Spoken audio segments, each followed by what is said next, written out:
Annyeong, xin chào tất cả mọi người, chào mừng mọi người đã quay trở lại với channel của mình và mình là Linh Mon. Dành cho những bạn chưa biết mình thì mình là học giả của học bổng chính phủ Hàn Quốc cho hệ đại học năm 2020. Sau một thời gian mentor cho các anh chị để apply học bổng chính phủ Hàn Quốc sau đại học thì mình nhận về được rất là nhiều câu hỏi của các bạn liên quan đến guideline của học bổng chính phủ Hàn Quốc dành cho hệ sau đại học. Và sau khi support cho các anh chị apply xong xuôi rồi thì bây giờ mình mới có thời gian để có thể làm một cái video để có thể giải thích những cái thắc mắc của mọi người liên quan đến việc apply học bổng chính phủ Hàn Quốc cho hệ sau đại học. Ở trong video này thì mình sẽ tập trung phân tích guideline và giới thiệu cho mọi người những cái điểm chính nhất ở trong guideline của học bổng chính phủ Hàn Quốc hệ sau đại học. Mình thấy so với những năm trước thì guideline năm nay có khá là nhiều điểm thay đổi, ví dụ như là độ dài bài luận nè, yêu cầu về thư giới thiệu hay là yêu cầu về giấy tờ.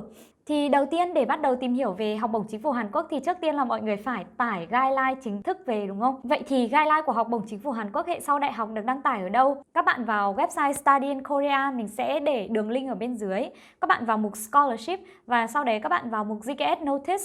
Và ở trong những cái notice đấy thì các bạn tìm cái thông báo của học bổng chính phủ Hàn Quốc dành cho hệ sau đại học. Thì các bạn có thể thấy là ở trong cái thông báo ấy nó sẽ không chỉ đơn thuần là có guideline không, mà nó còn có các cái file thông tin của các trường, các ngành các bạn được phép apply.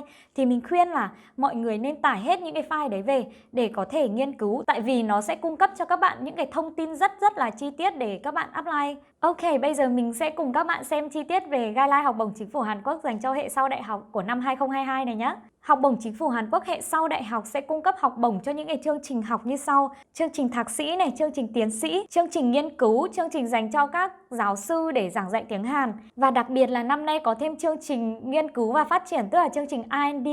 Và để apply học bổng chính phủ Hàn Quốc thì các bạn có hai cách để apply. Cách thứ nhất đó là các bạn apply theo kênh đại sứ quán, tức là các bạn sẽ gửi hồ sơ đến đại sứ quán. Đại sứ quán sẽ sàng lọc cái hồ sơ của các bạn và sau đấy sẽ gửi hồ sơ lên Bộ Giáo dục ở Hàn Quốc. Cách thứ hai đó là các bạn có thể apply qua kênh trường, tức là các bạn sẽ chuẩn bị hồ sơ và gửi qua cho trường. Sau đấy thì nhà trường sẽ tổ chức lọc hồ sơ và cũng sẽ gửi cái hồ sơ đấy lên Bộ Giáo dục của Hàn Quốc. Bởi vì có nhiều cái chương trình học khác nhau và chỉ tiêu cho từng nước nó cũng khác nhau, cho nên là ở trong video này mình sẽ bỏ qua phần đấy. Nếu như các bạn muốn xem chi tiết là chỉ tiêu của nước Việt Nam bao nhiêu thì các bạn nên xem kỹ hơn ở trong guideline. Vậy thì học bổng chính phủ Hàn Quốc có điều gì để hấp dẫn các du học sinh?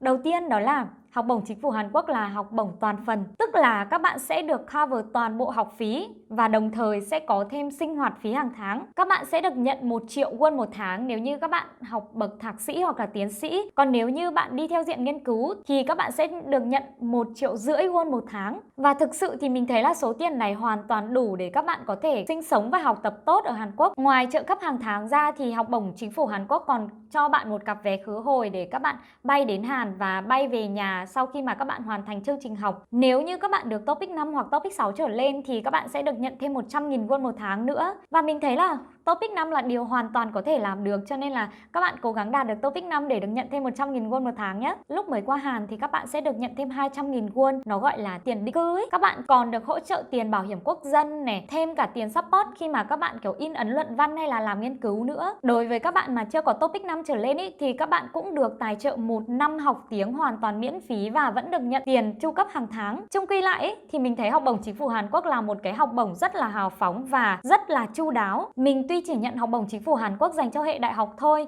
nhưng mà mình thấy là với cái số tiền mà học bổng cho mình ý, thì nó hoàn toàn đủ để cho mình có thể học tập tốt ở đây và không phải lo lắng quá nhiều về cái vấn đề tài chính. Và thậm chí nhá, khi mà các bạn cầm cái giấy chứng nhận là sinh viên của học bổng chính phủ Hàn Quốc ấy, thì khi mà các bạn làm các cái giấy tờ liên quan đến cục xuất nhập cảnh ấy, thì các bạn sẽ được giảm tiền phí nữa đấy. Vậy thì điều kiện để apply cho học bổng chính phủ Hàn Quốc hệ sau đại học là gì? Đầu tiên về vấn đề quốc tịch thì chỉ cần bạn và bố mẹ không có quốc tịch Hàn Quốc là được. Thứ hai đó là về vấn đề bằng cấp. Nếu như các bạn muốn apply chương trình thạc sĩ thì các bạn chỉ cần có bằng đại học hoặc là bằng cấp cao hơn.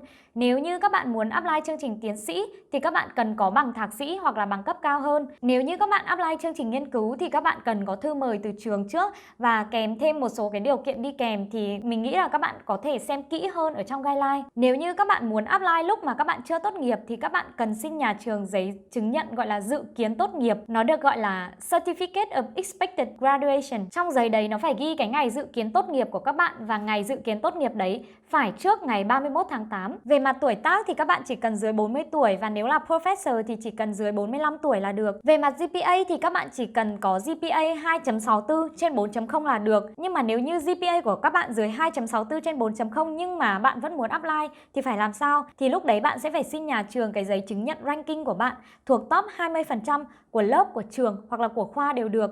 Và mình có biết một số anh chị GPA tuy không được 2.64 trên 4.0 nhưng mà các anh chị có giấy chứng nhận ranking cho nên vẫn hoàn toàn có thể đủ điều kiện để được nhận học bổng chính phủ Hàn Quốc. Vậy nên nếu như bạn nào mà có GPA chưa đẹp thì các bạn cũng cố gắng xin trường cái giấy chứng nhận ranking nhé. Nó sẽ hỗ trợ cho các bạn rất là nhiều trong cái câu chuyện apply đấy. Về mặt sức khỏe thì người ta chỉ yêu cầu là ứng viên phải có sức khỏe tốt để có thể học tập được một thời gian dài ở Hàn Quốc. Vấn đề này thì thường khi các bạn đi khám tổng quát ấy thì bác sĩ sẽ bảo là đạt hay là không đạt ấy. Và bonus thêm cho các bạn một chút thông tin đó là nếu như bạn nào bị viêm gan B thì mình nghĩ là các bạn nên email cho Bộ Giáo dục ở bên này để hỏi xem là trường hợp của các bạn có apply được không. Tại vì mình biết là một số anh chị bị viêm gan B ấy, nhưng mà hình như là viêm gan B bất hoạt hay cái gì đấy thì mấy anh chị email sang cho bên Bộ Giáo dục ở bên này thì người ta vẫn hoàn toàn ok với vấn đề đấy. Và các bạn lưu ý là lúc các bạn apply các bạn chỉ được chọn một track duy nhất, tức là các bạn chỉ được chọn apply qua Embassy track hoặc là Uni track.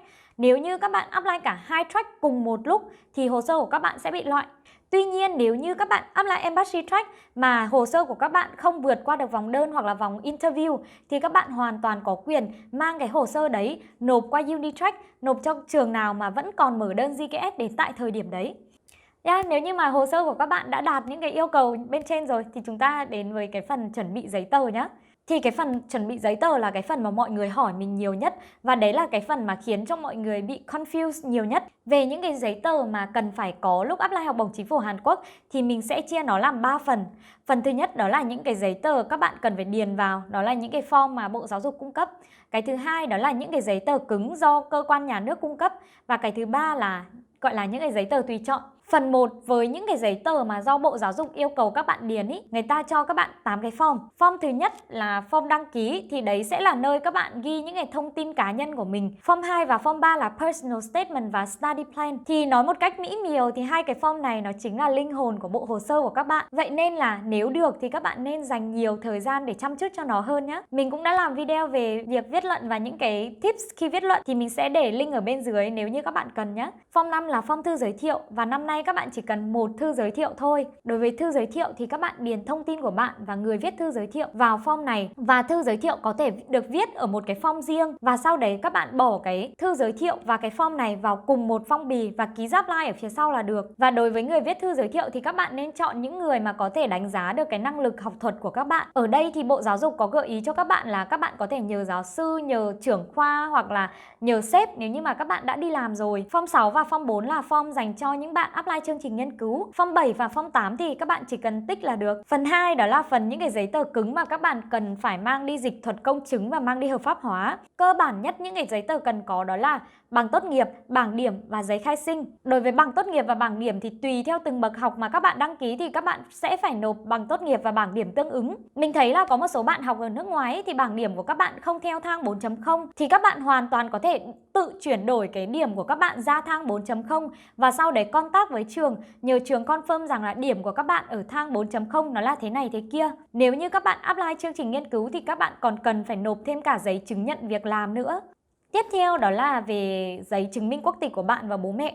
Thì như mình đã nói ở trước thì các bạn hoàn toàn có thể chọn giấy khai sinh bởi vì giấy khai sinh đã có ghi quốc tịch của bạn và bố mẹ và mối quan hệ huyết thống rồi. Nhưng mà mình không hiểu sao các năm gần đây mentee của mình luôn bị yêu cầu nộp thêm một là sổ hộ khẩu hoặc là căn cước công dân hoặc là passport của bố mẹ. Vậy nên nếu được thì các bạn có thể chuẩn bị thêm sổ hộ khẩu hoặc là căn cước công dân của bố mẹ nhé. Với những cái giấy tờ cứng này thì các bạn hoàn toàn có thể dùng bản gốc để apply, nhưng mà có một điều là giấy tờ các bạn nộp rồi thì sẽ không được trả lại, cho nên là mọi người luôn lựa chọn là mang giấy tờ đi dịch dịch thuật công chứng và sau đấy xin dấu tím ở cái bản photocopy. Theo như guideline thì các bạn có thể lựa chọn giữa việc xin dấu tím và xin dấu xác nhận lãnh sự ở Bộ Ngoại giao. Nhưng mà mình thấy các bạn Việt Nam khi các bạn nộp qua Embassy Track, sau khi mà các bạn đậu vòng interview rồi thì luôn bị yêu cầu nộp giấy tờ có dấu tím. Cho nên là nếu như các bạn có thời gian thì các bạn cứ xin hẳn dấu tím luôn nhé. Tổng thời gian làm giấy tờ thì sẽ mất đâu đấy tầm 2 đến 3 tuần hoặc là thậm chí là có thể là lâu hơn. Cho nên là các bạn cần phải căn thời gian để làm cho kịp nhé. Phần 3 đó là những cái giấy tờ tùy chọn, tức là những cái giấy tờ sau các bạn có quyền nộp cũng được, không nộp cũng không sao hết. Đó là những cái giấy tờ như là chứng chỉ ngoại ngữ này, những cái giải thưởng hay là paper của các bạn. Thì những cái giấy tờ này các bạn hoàn toàn có thể nộp dưới dạng photocopy. Và nếu như giấy tờ nào mà đang bằng tiếng Việt ý, thì các bạn chỉ cần mang nó đi dịch thuật công chứng là được. Có khá nhiều lưu ý ở trong guideline nữa, nhưng mà bởi vì video ngày hôm nay đã dài rồi